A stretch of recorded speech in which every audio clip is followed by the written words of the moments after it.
नमस्कार, मैं हूं डॉक्टर नितेश राज। आज हम बात करेंगे छोटे बच्चों में, नवजात शिशु से लेके 5 साल तक के बच्चों में, उससे भी ऊपर के बच्चों में जो है 10 साल 12 साल तक के बच्चों में जो है अगर डायरिया होता है तो उसका क्या इलाज है।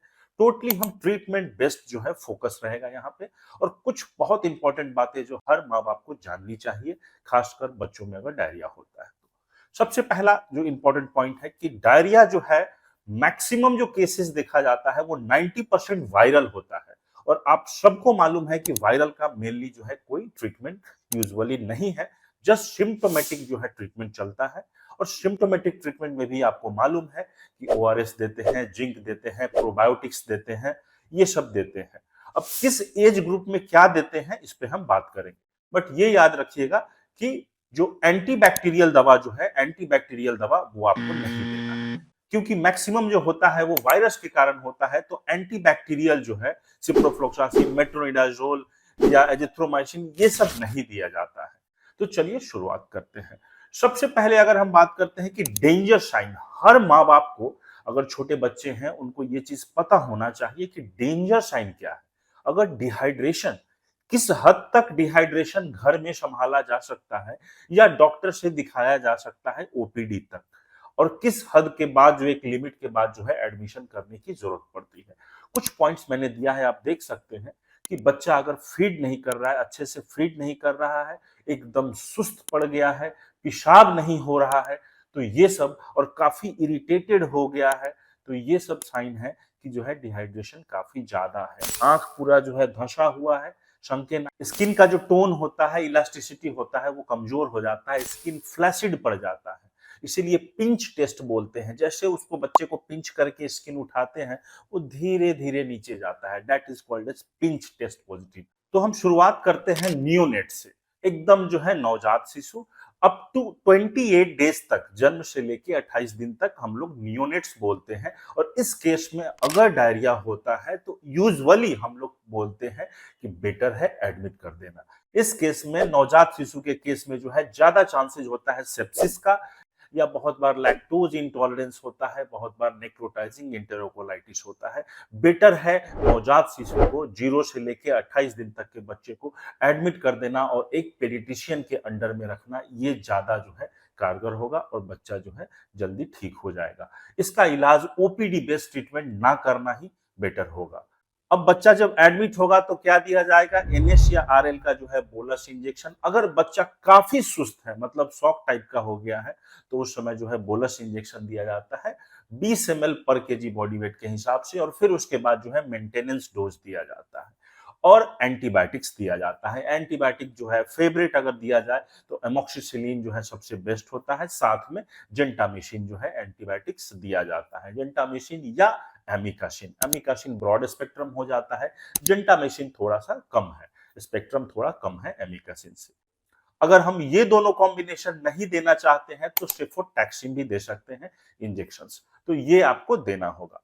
अब क्या अवॉइड करना है इस केस में, बच्चा दूध पी सकता है, अवॉइड यही करना है कि आप इस केस में जिंक नहीं दे सकते। बच्चे का गट इतना डेवलप नहीं हुआ है कि आप उसको जिंक देंगे, और जिंक जल्दी मेटाबोलाइज नहीं हो पाएगा बच्चे के शरीर में जो है। और दूसरा कि माँ के दूध में ऑलरेडी जिंक होता है, तो आपको जिंक देने की जरूरत नहीं है नवजात शिशु में। 0 to 28 डेज वाले बच्चों में प्रोबायोटिक्स देने की आपको जरूरत नहीं है। ऐसे बच्चों में 0 to 28 डेज में यूजुअली प्रोबायोटिक्स नहीं दिया जाता है। एक दो प्रोबायोटिक्स सेलेक्टेड जो है दिया जा सकता है, एंटेरोजर्मिना करके जो आता है या सुपरफ्लोरा जीजी करके आता है, ये दिया जाता है डॉक्टर्स अगर एडवाइस करे तो। बट ये ख्याल रखेंगे कि जिंक नहीं देंगे। Anti motility agent, anti secretory agent, जो जिडोटिल हो गया, रेडोटिल आता है, जिडोट नाम से आता है, लोपामाइड, ये सब आपको नहीं देना है। बस इतना आपको करना है। अब बात आती है एज ग्रुप जो है 1 महीने से लेके 6 महीने तक, इन्फेंट ग्रुप में जो है क्या देते हैं। सबको मालूम है कि वायरल होता है, वायरल मान के ही चलते हैं, अनलेस एंड अनटिल बैक्टीरियल का साइन हो। बैक्टीरियल का साइन जो है क्या क्या है मैंने यहाँ दिया है, आप देख सकते हैं कि जो है लैट्रिन से ब्लड आएगा, बच्चा काफी टॉक्सिक हो जाएगा, बहुत ज्यादा डिहाइड्रेशन होगा, फीवर, हाई फीवर होगा, ये सब केसेस में बैक्टीरियल है तो एंटीबायोटिक्स देने की जरूरत पड़ती है। बट ये 10% केसेस होता है, 90% मैंने बोला कि वायरल कारण से होता है। तो वायरल कारण से अगर होता है तो बच्चा जो है नॉर्मल फीड करेगा, दूध पिएगा माँ का, और जितना हो सकता है ओआरएस जो है पिएगा, जितना उसका चाह है, पानी, ओआरएस, ये लिक्विड जो है ये लेगा। और साथ में एक और चीज कि जिंक लेगा। अब जिंक कितना लेगा? लेस देन, अगर हम बात करते हैं 6 मंथ का, और मोर देन 6 मंथ का। लेस देन 6 मंथ में हम बोलते हैं कि जो है 10 मिलीग्राम आपको लेना है, और जो आपका सिरप आता है वो आप देखिएगा कि 5 ml में 20 मिलीग्राम होता है, तो 2.5 ml आपको डेली लेना है एक बार, और 14 दिन तक कंप्लीट कर दीजिएगा। जिंक से क्या फायदा होगा कि आपका इंटेस्टिन, बच्चे का जो आंत है उसका इम्यूनिटी बढ़ेगा।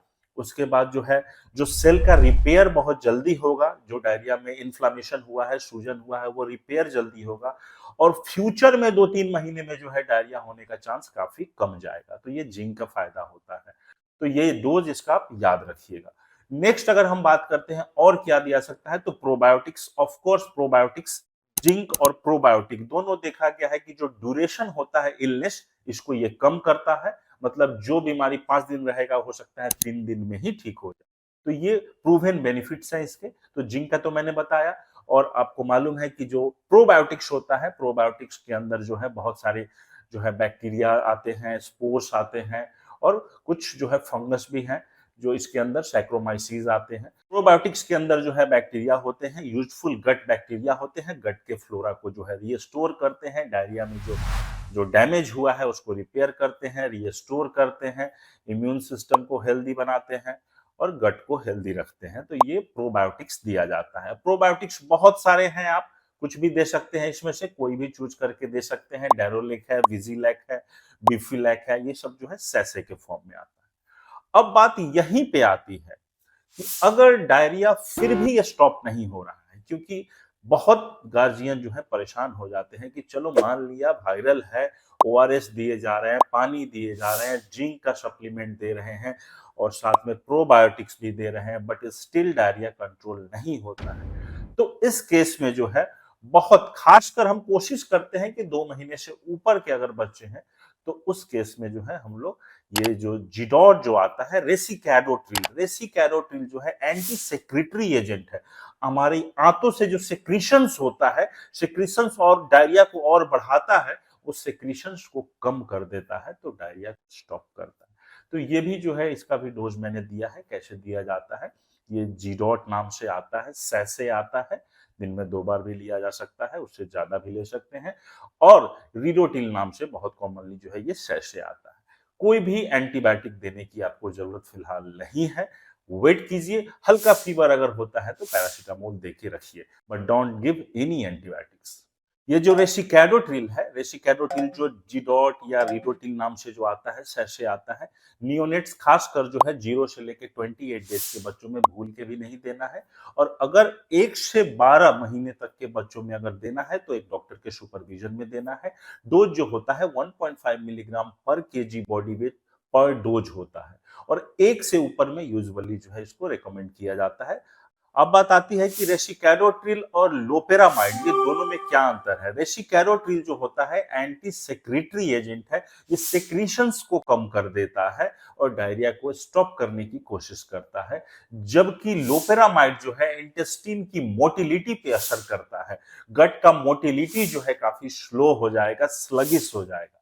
अब काफी स्लो स्लगिश होता है तो उसका साइड इफेक्ट भी लोपेरामाइड का ज्यादा होता है। बहुत बार जो है वो जो कोलोन है वो डिस्टेंड हो जाता है, क्योंकि उसका मूवमेंट जो है फॉरवर्ड हो नहीं रहा है। पैरालिटिक इलियस जो है, इलियम में भी जो है उसका जो है मूवमेंट रुक जाता है, तो पैरालिटिक इलियस होगा। टॉक्सिक मेगाकोलोन होता है। तो लोपेरामाइड का बहुत सारा साइड इफेक्ट है, बट ये जो है काफी फिल्टर्ड है, that is anti secretory agent which is racecadotril. अब यहीं पे मैं एक और इंपॉर्टेंट बात बोलूं कि ओआरएस के बारे में कंफ्यूजन नहीं पालिएगा। ये जो इलेक्ट्रल होता है, जो आप देख रहे हैं स्क्रीन पे, इलेक्ट्रल पाउडर, यही मेन ओआरएस है। ये जो लिक्विड टेट्रा पैक में आता है, this is not ORS. ORS L नाम रहता है या ओआरएस जो भी चीज लगा हुआ है, बट वो ओआरएस नहीं होता है, उसमें बहुत ज्यादा शुगर होता है। It can aggravate diarrhoea, diarrhoea को एग्रावेट कर सकता है। तो ये बात को आप हमेशा याद रखें। उसको आप रूटीन एनर्जी ड्रिंक के तौर पे यूज कर सकते हैं, बट वो ओआरएस के तौर पे यूज नहीं किया जा सकता। अब हम बात करते हैं कि अगर बैक्टीरियल डायरिया है, तो बैक्टीरिया का जो है, जो मैंने बताया कि हो सकता है ब्लड आ रहा है या आंव आ रहा है, आंव के साथ म्यूकस के साथ ब्लड लगा हुआ है, जो डायरिया जो है काफी ज्यादा डिहाइड्रेट कर दिया है, हाई फीवर है, टॉक्सिक लुक्स है। तो इस कंडीशंस में और भी बहुत सारे सिम्टम्स जो मैंने दिया है, आप देख सकते हैं कि बैक्टीरिया के केसेस में होता है। तो ये बैक्टीरियल डायरिया के केस में ट्रीटमेंट ओवरऑल आप देखिए कि मैक्सिमम चीजें सेम रहेगी। अंतर यही रहेगा कि इसमें एंटीबायोटिक्स आपको देने की जरूरत है, और मतलब एक चीज ऐड करना है, एंटीबायोटिक आपको मस्ट है कि देना ही है, और एक चीज हटाना है। क्या हटाना है? एंटी सेक्रेटरी जो एजेंट था, दैट इज रेसिकैडोट्रिल, या एंटी मोटिलिटी एजेंट जो था, दैट इज लोपेरामाइड, ये कभी भी नहीं देना है। बस यही याद रखिएगा। मतलब ओआरएस चलेगा आराम से, पानी वो नॉर्मल पीता रहेगा, दूध पीता रहेगा, जिंक भी लेगा, साथ में प्रोबायोटिक्स भी लेगा, बट एंटीबायोटिक्स उसको देना है। और भूल के भी उसको anti secretory agent, that is racecadotril जो है, या लोपेरामाइड जो होता है एंटी मोटिलिटी एजेंट, ये नहीं देना है।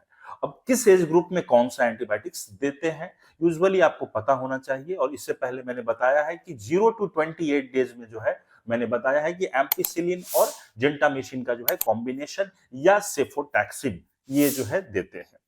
दूसरा, अगर हम बात करते हैं नेक्स्ट, अगर ग्रुप जो आता है बच्चों का, तो उस केस में क्या एंटीबायोटिक्स देंगे, क्योंकि आपको ट्रीटमेंट तो कर रहे हैं ओपीडी बेसिस पे, क्योंकि डेंजर साइन नहीं है। डेंजर साइन रहेगा तो बच्चा एडमिट हो जाएगा। तो डेंजर साइन नहीं है, ओपीडी बेसिस पे ट्रीट कर रहे हैं, तो सब कुछ दीजिए। ओआरएस मतलब इलेक्ट्रोल दीजिए, जिंक दीजिए, प्रोबायोटिक्स दीजिए। एंटीबायोटिक अगर देना है बच्चों में, मान लीजिए 1 महीने से लेके जो है 1 साल, या 1 महीने से लेके 6 महीने तक के बच्चों में, तो सबसे बेस्ट है कि आप जो है सेफेक्सिम दीजिए। फ्लोरोक्विनोलोन्स को अवॉइड कीजिए। नॉरफ्लॉक्सासिन जो है, ये सब, सिप्रोफ्लॉक्सासिन, ये आप नहीं दीजिए। आपको मालूम है ये सबका टेंडन पे और जॉइंट पे, इस पे बहुत असर होता है। तो सिफेक्सिम जो है 8 मिलीग्राम पर केजी बॉडी वेट के हिसाब से जो है ये दिया जाता है। और नेक्स्ट अगर हम बात करते हैं कि इससे भी बड़ा अगर एज ग्रुप है, 5 साल से बड़ा है, तो उस केस में भी, या 6 महीने से लेके 5 साल का बच्चा है या उससे बड़ा है, तो सेफेक्सिम ही देना सबसे बेस्ट रहता है। और बहुत बार हम लोग अल्टरनेट जो है सेफेक्सिम की जगह हम बहुत बार एजिथ्रोमाइसिन भी देते हैं। अब बात आती है कि अगर कोलेरा है, profuse rice watery stool continuous होता जा रहा है, डिहाइड्रेटेड है, तो उस कंडीशंस में एजिथ्रोमाइसिन बन जाता है ड्रग ऑफ चॉइस। तो ये आप याद रखिएगा। बाकी जो भी है, सिगेला, डिसेंट्री, या किसी भी चलते, साल्मोनेला के चलते हो रहा है डिसेंट्री, कुछ भी है, तो बेटर है, सबसे अच्छा और सबसे सेफ है सेफेक्सिम। टैक्सिम नाम से तो आता है बहुत कॉमनली, ये दिया जाता है। बहुत लोगों का ये क्वेश्चन होता है कि नियोनेट में जो मैंने एंटीबायोटिक बोला वो एम्पिसिलिन काफी पुराना है, मॉक्सक्लैव क्यों नहीं है, मॉक्सक्लैव का इंजेक्शन क्यों नहीं है? मॉक्सिसिलिन तक तो ठीक है, बट क्लेवुलेनिक एसिड बच्चा का लीवर जो है अच्छे से मेटाबोलाइज नहीं कर पाएगा, उतना मैच्योर नहीं है लीवर। तो क्लेव जो है, क्लेवुलेनिक एसिड, ये नहीं देते हैं। तो मॉक्सिसिलिन दिया जा सकता है, एम्पिसिलिन दिया जा सकता है। क्लेवुलेनिक एसिड को हटाते हैं और साथ में ऐड करते हैं जेंटामिसिन या एमिकस। मुझे उम्मीद है ये वीडियो आपको पसंद आई होगी, आप इसे ज्यादा से ज्यादा शेयर करें। Thank you so much. जय हिंद।